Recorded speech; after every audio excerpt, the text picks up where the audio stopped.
Welcome to TradeTheMBI.com. This is John. This report is for the 4th of February. Still on the mend over here in Italy. A little bit of pneumonia. Bronchitis really progressed on me. So that's thrown me under the weather a little bit, but that hasn't affected the market.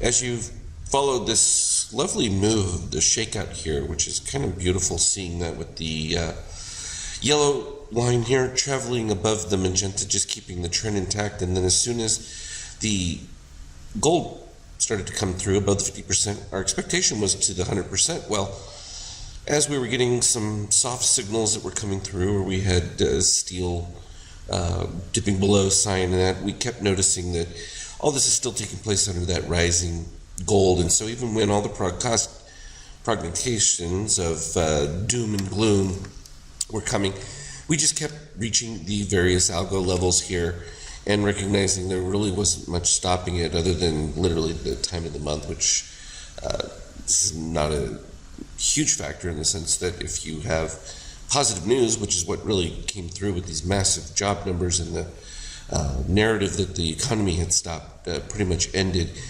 And we got capitulation from the Fed as well, which that happened even before, where at least they decided not to continue the rate rise, or at least to allow the economy to absorb what they had already done, giving it enough time. And you can see gold continuing to rise, and so is the shakeout. And so we're just getting this beautiful ride of the yellow just staying right up and above that magenta. And every time it reaches, this is usually where I start to make an evaluation. Hey, do I have something to worry about there? Or is it just continuation? In this particular case, continuation. So even if we get some softness like with this, where the steel's dipping below cyan under red, which is always a buy, what you get though is a little bit of softness within that. And sometimes you'll feel back to the ABM yellow, a little bit more, somewhere in that range. And likewise, NASDAQ, same situation. Like I said, the time that you start thinking about any kind of softening is when usually the azure meets that gold, and that usually lets you know that you've kind of reached that pinnacle point. And the euro still elevated, so maintaining its position. Gold likewise doing the same thing as the market, almost identical.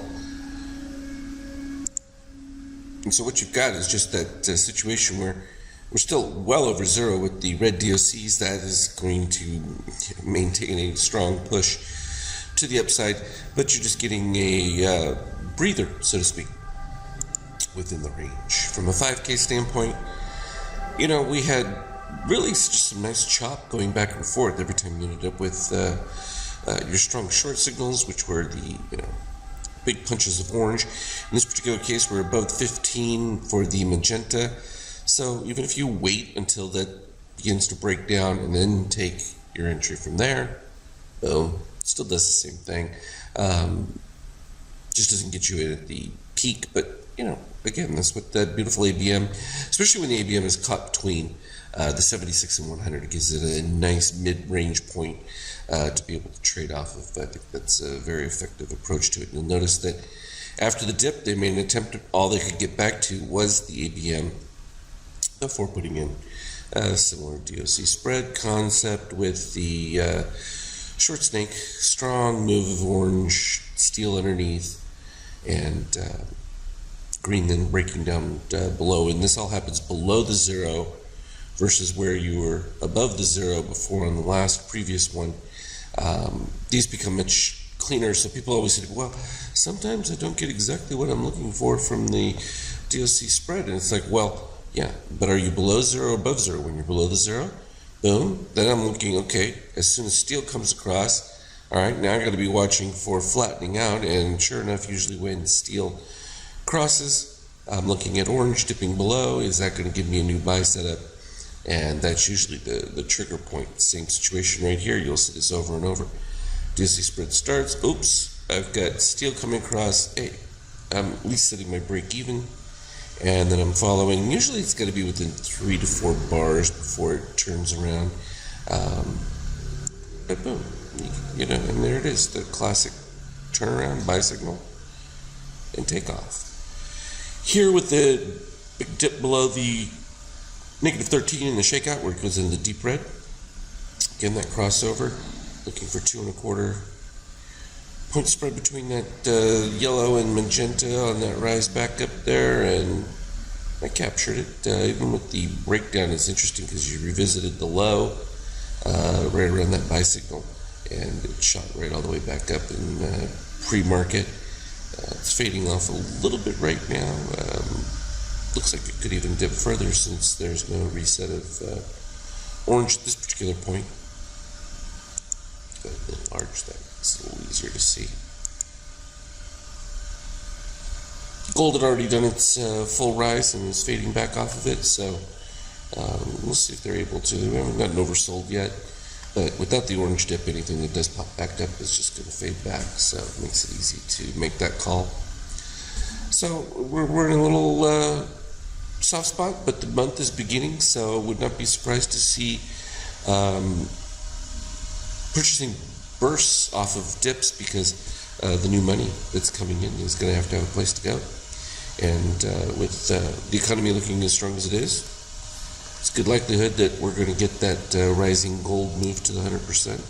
Just a matter of waiting for it.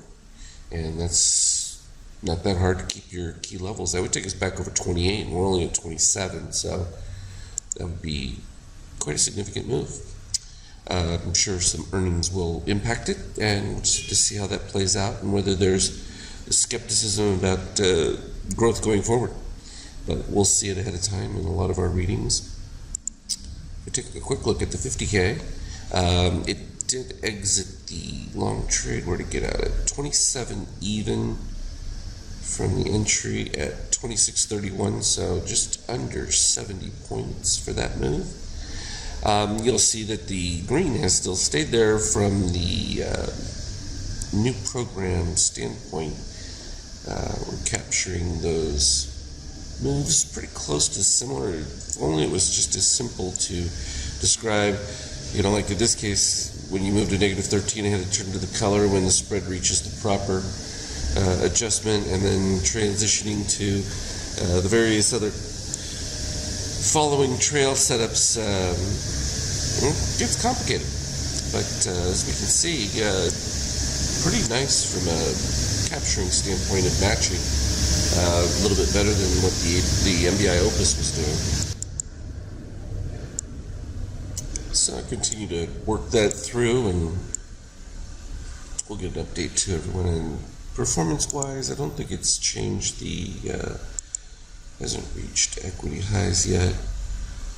It's the current January, so we're getting close to being back towards the equity highs. It's just with the low win rate based off of some of the entries that capture some of the more sketchy setups that we get, that have been able to weed out